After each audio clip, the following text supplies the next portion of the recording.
Dios te bendiga en esta hora. Vamos a continuar con nuestro estudio acerca de la serie de las profecías del libro de Daniel. Ya vimos en un primer video los primeros 13 versículos de este fascinante capítulo 11 y vamos a hacer un resumen rápido de lo que vimos antes de pasar a los siguientes versículos de este libro de Daniel. Vimos en los primeros 13 versículos cómo después del reinado de Ciro, rey de Persia, surgirían 4 reyes y que este último rey, el rey Jerjes, el persa, levantaría oposición, y esta oposición significaría el resurgir de un nuevo imperio, que era el imperio griego. Vimos luego que a la muerte del rey de este imperio, Alejandro Magno, el imperio se dividiría en 4 partes, dominadas por los 4 generales de Alejandro Magno. Luego vimos cómo surgía guerras entre estos generales hasta que finalmente quedaron 2, el rey del norte y el rey del sur. Y estos reyes combatían unos con otros, se vengaban unos de otros, hasta que finalmente en el versículo 13 vimos cómo quedaban 2, Antíoco III Magno y Ptolomeo V Epifanes, y ahí fue donde dejamos nuestra historia y la continuaremos en el versículo 14. Vamos a orar para entrar en materia. Eterno Dios y Padre, te agradecemos en esta hora porque nos da la sabiduría para entender tu palabra. Guíanos y ayúdanos a entender siempre. En el nombre de Jesús. Amén. El versículo 14 de Daniel 11 dice lo siguiente: en aquellos tiempos se levantarán muchos contra el rey del sur, y hombres turbulentos de tu pueblo se levantarán para cumplir la visión, pero ellos caerán. En aquellos tiempos, dice la profecía. ¿En cuáles tiempos? Evidentemente en los tiempos donde dejamos el versículo 13, donde gobernaba en el norte Antíoco III Magno y donde gobernaba en el sur el niño de 5 años, Ptolomeo V Epifanes. En ese tiempo se levantarían muchos contra el rey del sur, o sea, contra Ptolomeo V Epifanes. ¿Quiénes eran estos muchos que se iban a levantar? Bueno, está Antíoco III Magno con sus tropas sirias del norte, que deseaba conquistar Egipto aprovechando su debilidad, puesto que este niño rey no tenía estrategia de combate, apenas era un niño. Y para poder alcanzar su objetivo, Antíoco III estableció una alianza secreta con el rey Felipe V de Macedonia para dividirse con él todo Egipto una vez que vencieran al sur. Pero esta alianza no rindió frutos porque el niño del sur, Ptolomeo V Epifanes, se alió con Roma, que estaba resurgiendo en ese momento, y Roma derrotó a Felipe V de Macedonia, y Felipe V murió en esa guerra, y Antíoco III detuvo sus ataques contra el norte, contra el sur. Además, hubo problemas internos en Egipto. El tutor del niño rey, llamado Agatocles, gobernaba en su nombre y deseaba usurpar el trono. Al tratar al pueblo egipcio con arrogancia, los egipcios se levantaron en rebelión contra su niño rey porque no aguantaban esta arrogancia y esta opresión del suplente del niño, que era Agatocles. Otros que se levantaron contra el rey del sur fueron los judíos, que previamente habían estado bajo el control de Egipto y que ahora habían sido libertados por el rey del norte. Recuerda el trato que habían recibido los judíos a manos de Ptolomeo IV Filópator, el rey del sur, que tomó muchos judíos y los llevó al sur para que fueran asesinados por elefantes ebrios. Y usted sabe lo que pasó porque ya eso lo estudiamos. Ahora, el versículo dice que hombres turbulentos de tu pueblo se iban a levantar para cumplir la visión, pero ellos caerán. Hay que entender esta expresión de hombres turbulentos de tu pueblo, porque aquí hay un error de traducción. Si se tradujera así como está, que daría a entender que los hombres que se levantarían contra su mismo pueblo iban a ser hebreos, pero la traducción real de este texto lo que quiere decir es: y los quebrantadores de tu pueblo y o los destructores de tu pueblo. Se está hablando de otras personas que se encargaban de oprimir al pueblo de Israel.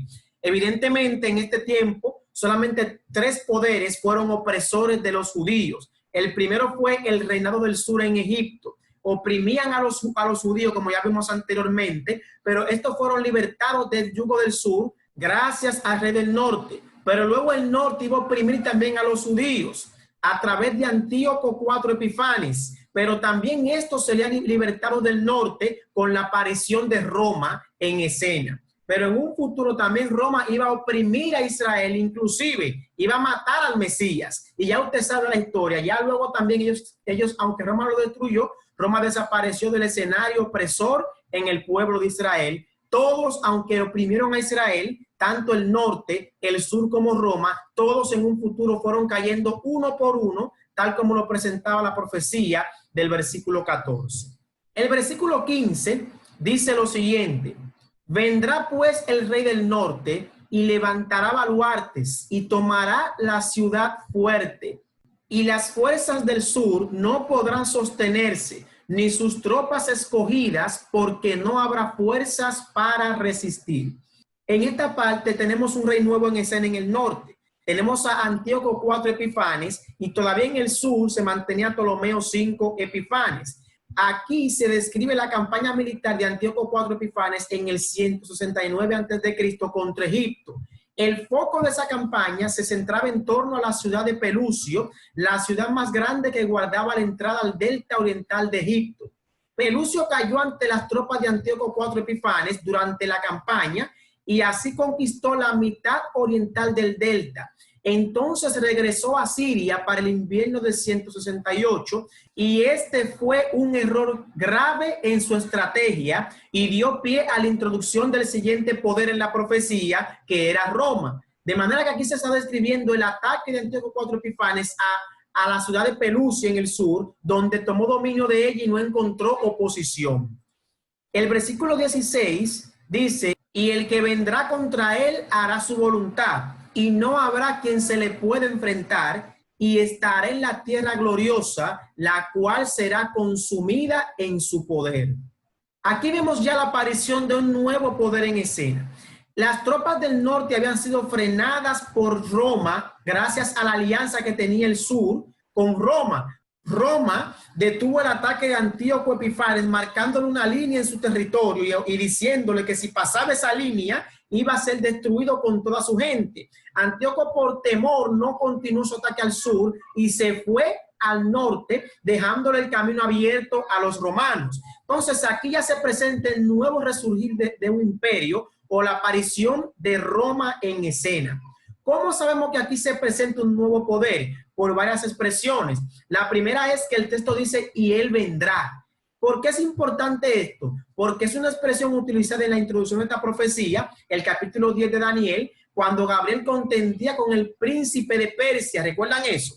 Que luego Gabriel le dice a Daniel que cuando él se vaya, vendrá luego el príncipe de Grecia. O sea, está hablando de un nuevo poder al utilizar la palabra vendrá. Y aquí al decir él vendrá, está hablando también en el sentido de introducir un nuevo poder. Pero también se utiliza la expresión hará su voluntad. Misma expresión que se utiliza cuando se introduce al reino griego en Daniel 11:3, diciendo que cuando él venga, hará también su voluntad. De manera que aquí se está presentando un nuevo poder en escena, que es el poder de Roma. Roma se establece fuertemente como imperio a través de dos conquistas. Número uno, el reino del norte. Evidentemente, quien estaba dominando en ese momento era el reino del norte. Ya el reino del sur estaba perdiendo fuerza. Entonces, para poder implantar su hegemonía, debían conquistar al norte. Y en ese momento estaba gobernando Antíoco XIII. Y Antíoco XIII es vencido por Pompeyo, general romano, en el año 165 a.C. Y en ese momento el norte se añade al poder romano. La segunda conquista, fuera de la tierra gloriosa, Jerusalén, invadida por Pompeyo en el año 63 a.C.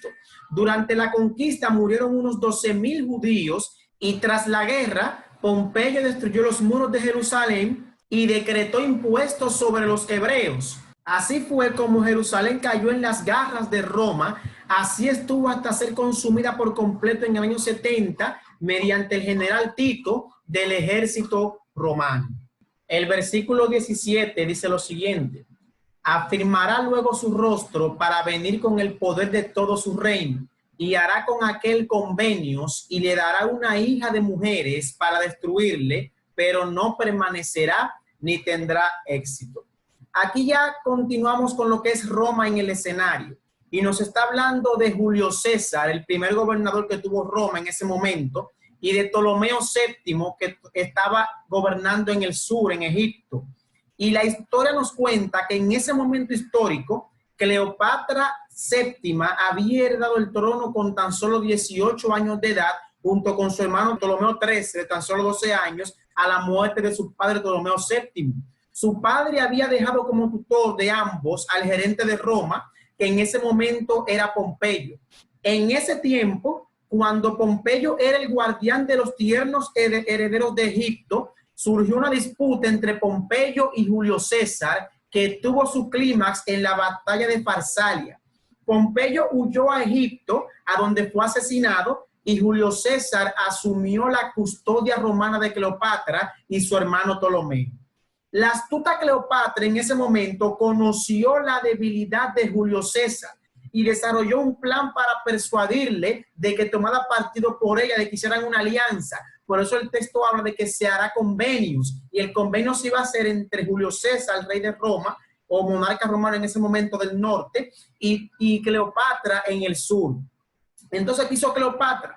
Ella desarrolló un plan para persuadirle, y envuelta en una alfombra, hizo que su criada la llevase al aposento de César con la instrucción de ser un presente para el general romano. La sirvienta de Cleopatra fue diciendo que le llevaba un presente a Julio César. Entonces, ¿qué hizo Julio César? La alfombra se abrió y la hermosa Cleopatra se puso de pie ante él, y su hermosura, que no podía ocultarse, deslumbró a Julio César. En ese momento, Cleopatra tenía tan solo 22 años de edad, estaba en la lumbre de su juventud, y Julio César tenía 50, y este quedó totalmente enamorado de Cleopatra y se metieron en un romance. Pero su alianza no duraría mucho tiempo, puesto que el versículo presenta que esta alianza no permanecerá ni tendrá éxito. Con la dramática muerte de Julio César, que la veremos más adelante en otros versículos, cuando este muere, se forma un triunvirato en Roma. Este triunvirato estaba controlado por 3 generales, que era Octavio, Marco Antonio y Lépido. Y cuando muere Julio César, entonces Cleopatra dura un tiempo reuniéndose con Marco Antonio, y se enamoran también ellos dos y hacen alianza. Entonces, cuando Roma le declara la guerra con el Senado a Cleopatra y el sur, Marco Antonio estaba defendiendo a Cleopatra, pero fue derrotado por Roma. Cleopatra huye y llegan los rumores a Marco Antonio de la muerte de Cleopatra, y este se suicida. Y más tarde dice la tradición que Cleopatra muere mordida por una serpiente. Y este es el fin de Cleopatra, el fin de Julio César y el fin de la alianza de Julio César con Cleopatra. Vamos entonces al versículo 18. Allí dice: volverá después su rostro a las costas y tomará muchas, mas un príncipe hará cesar la afrenta, hará cesar su afrenta, y aún hará volver sobre él su oprobio. Aquí continuamos en el tiempo de Julio César. Recuerde que en el texto anterior presentamos la relación que tuvieron Julio César y Cleopatra. Aún en ese momento la muerte de Julio César no había llegado, ni tampoco la de Cleopatra. Este versículo va antes y dice que volverá después su rostro a las costas. ¿Quién? Evidentemente Julio César, que era el que estaba en ese momento al frente de Roma. Y cuando vuelva su rostro a las costas, conquistará muchos territorios, pero un príncipe hará cesar su afrenta y aún hará volver sobre él su oprobio. ¿Sobre quién? Sobre Julio César. Aquí encontramos las 3 campañas militares de Julio César después de dejar Egipto, una vez confirmada su alianza con Cleopatra. Julio César atacó Bósforo y la conquistó, atacó el norte de África y lo conquistó, atacó España y la conquistó también. Y tal como la palabra de Dios predijo, todos ellos fueron territorios costeros. Después de sus conquistas, regresó a Roma y celebró sus espectaculares triunfos allá en las costas, tal como lo presenta la profecía. En Roma fue nombrado dictador vitalicio y denominado padre de la patria. Con el poder en sus manos, Julio César comenzó a crear muchas reformas administrativas que incluyeron el cambio para el calendario juliano, donde el mes Quintilis fue rebautizado como Julius en honor a su nombre, Julio, y continúa así hasta nuestros días, siendo conocido como el mes de julio. El problema fue que Julio César se volvió cada vez más dictatorial. Ya parecía casi un monarca, un dictador. Esto preparó el camino para su dramática caída, descrita en la segunda parte del versículo, que predijo: mas aún un príncipe hará cesar su afrenta y aún hará volver sobre él su oprobio. pero esta parte la veremos en el siguiente versículo, en el 19, que da más detalle de la caída de Julio César. Ya aquí adelanta que iba a ser por causa de un príncipe de él que su caída se precipitaría. El versículo 19 presenta lo siguiente: luego volverá su rostro a las fortalezas de su tierra, mas tropezará y caerá y no será hallado. Lo que cuenta ese versículo ocurre luego de las grandes conquistas hechas por Julio César en el versículo anterior. Julio César, dice aquí, regresaría a la fortaleza de su tierra. Tal como lo dice la profecía, luego de sus conquistas en las costas, Julio César retorna a Italia. En Roma fue recibido como un héroe, pero el problema que ocurrió allí una vez en Roma fue que Julio César se volvió un déspota y cruel. César se volvió tan cruel y déspota que a menudo se vanagloriaba de haber tomado en 8 años 800 ciudades. Sometió a 300 pueblos y degolló a 1 millón de hombres y vendido a otro millón de cautivos como esclavos, y se vanagloriaba de eso. Fue por estas circunstancias que un príncipe haría cesar su afrenta y aún hará volver sobre él su mismo oprobio, según vimos en el versículo 18. Este príncipe fue Marco Junio Bruto, quien había sido muy apreciado por Julio César, de tal manera que incluso lo consideró hijo suyo. Bruto se unió en conspiración a Casio Longino y ambos estaban entre los antiguos protegidos de Julio César, junto con un grupo de colegas senadores romanos que, según ellos, actuaban patrióticamente en defensa de la República. Asesinaron en el año 44 antes de Cristo a Julio César. Evidentemente, Julio César era un guerrero, un tipo que combatía y se defendía, y ante sus atacantes, se defendió, pero todo fracasó en su defensa cuando Julio César vio a Marco Junio Bruto entre los atacantes. ¿Por qué? Porque lo consideraba como un hijo suyo. Y cuando lo ve a su atacante, simplemente sale la expresión, hijo mío, también tú. Y cede a sus atacantes y muere de 26 puñaladas. Una vez recibe estas puñaladas, sus atacantes abandonan a Julio César y es socorrido por 2 amigos suyos que lo acompañan tan valiente hasta el estatua de Pompeyo, donde muere, dice la tradición, bañado en un mar de sangre. Ya el versículo 20 introduce a un nuevo monarca. Dice: y se levantará en su lugar uno que hará pasar un cobrador de tributos por la gloria del reino, pero en pocos días será quebrantado, aunque no en ira ni en batalla.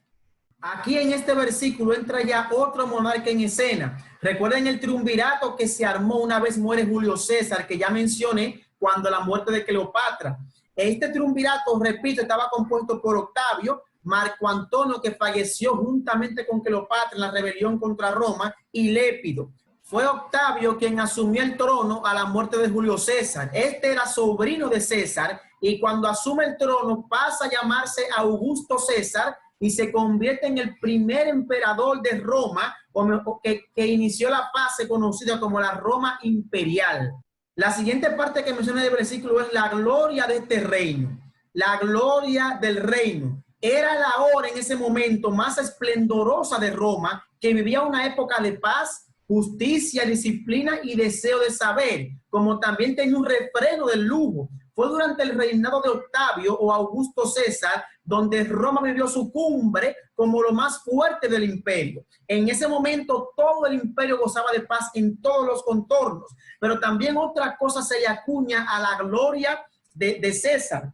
Fue durante el reinado de Augusto César donde se hizo el primer censo del imperio romano. Este censo se hizo con varios objetivos. El objetivo era establecer la cantidad de habitantes del reino con varios propósitos. Número 1, recolección de impuestos. Por eso dice el texto que implantará la recolección de impuestos. Número 2, el reclutamiento de soldados. Y número 3, el cobro de impuestos en todo el territorio romano. Como usted recordará, fue durante este acontecimiento del censo en Roma y todos sus territorios donde ocurre el escenario de Lucas capítulo 2, versículos 1 al 5. Allí dice: aconteció que en aquellos días que se promulgó un edicto de parte de Augusto César, el mismo que estamos hablando, que todo el mundo fuese empadronado.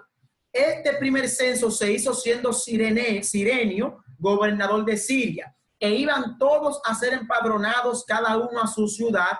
Y José, ¿recuerdan eso? Subió de Galilea, de la ciudad de Nazaret a Judea, a la ciudad de David, que se llamaba Belén, por cuanto era de la casa y de la familia de David, para ser empadronado con María, su mujer, desposada con él, la cual estaba encinta. Recuerde que Judea estaba anexada o fue conquistada por Roma y pertenecía a su imperio. Por eso también allí en Jerusalén se hizo el censo, y fue durante este censo que José y María se movieron de Galilea, específicamente a Belén, donde a María le dieron los dolores de parto y dio a luz allí a Cristo. La parte también de la gloria del reino tiene que ver con el nacimiento de Jesús.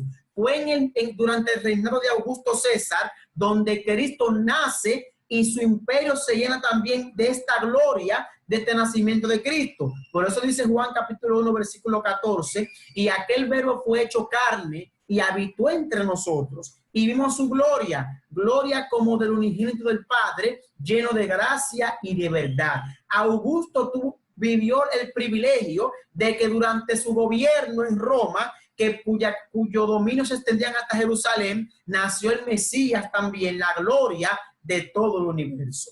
El verso también añade que en pocos días Augusto sería quebrantado, y no sería quebrantado por la guerra ni por la batalla, sino que moriría en paz. Efectivamente, Augusto César, con un reino lleno de paz, muere a los 76 años de edad por una enfermedad en el año 14 después de Cristo. Y justamente antes de su muerte pronunció un verso que era pronunciado allá en Roma durante los finales de una obra de comedia. Este dijo: si he presentado bien mi papel, batid las palmas y despedidme con aplausos. Una muerte tranquila, una muerte gloriosa, una muerte que no fue fruto de la guerra, tal como lo presenta el versículo 20 de Daniel capítulo 11.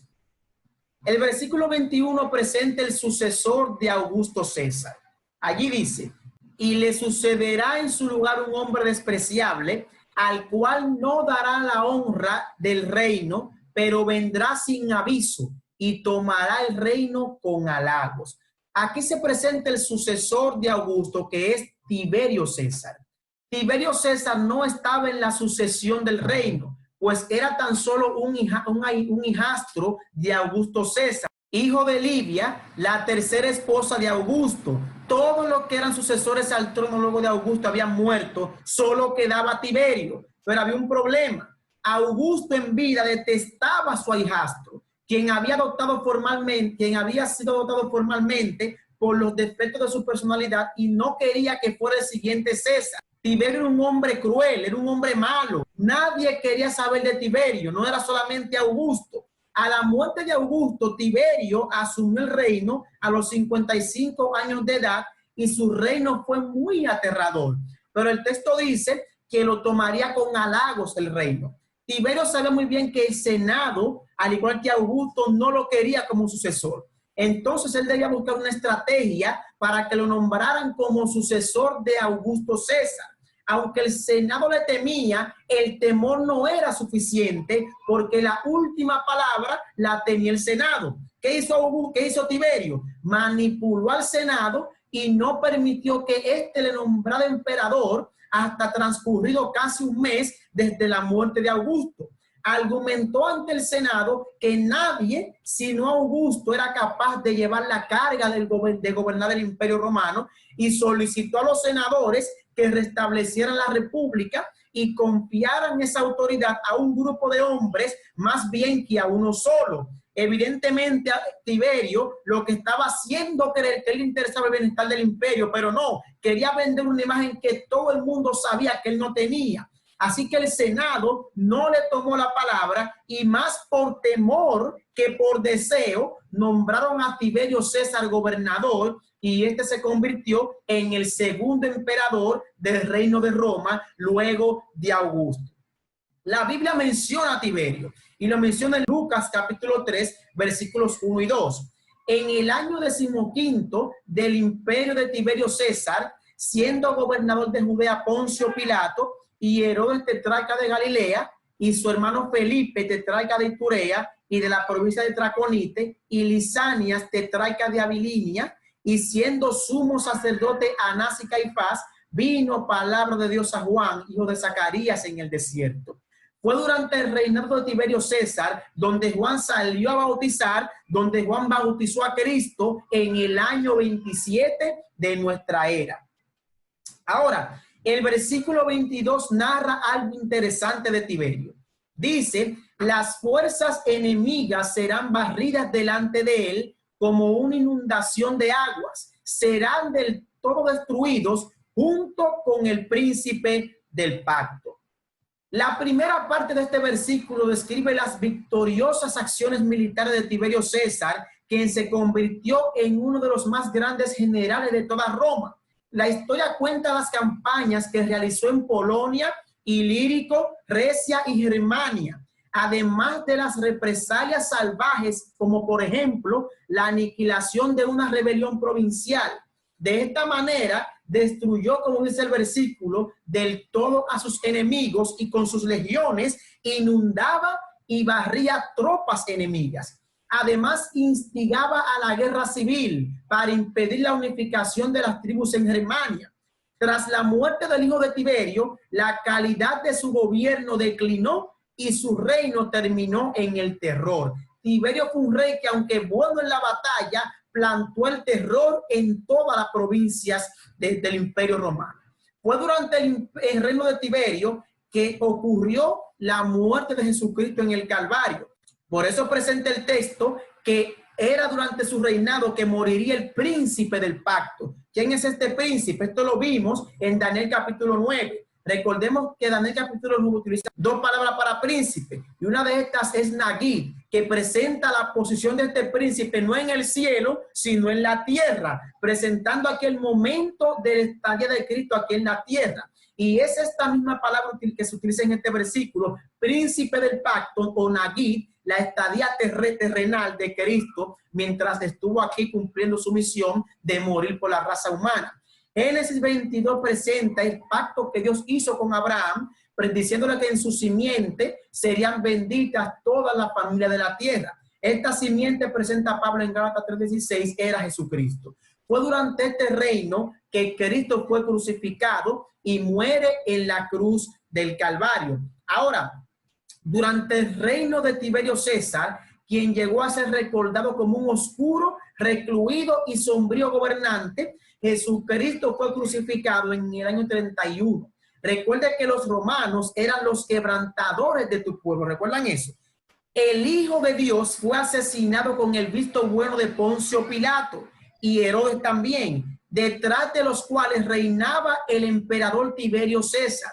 No es de sorprender que Plinio el Viejo llamó a Tiberio Tristissimus Hominum, que significa el más triste de los hombres. Y es en este momento donde la profecía culmina con la parte de Tiberio. Tiberio murió tristemente, plantó tanto el terror que sus mismos hombres, sus mismos generales planificaron su caída, y en una rebelión interna, Tiberio murió asesinado por sus generales, asfixiado con una almohada.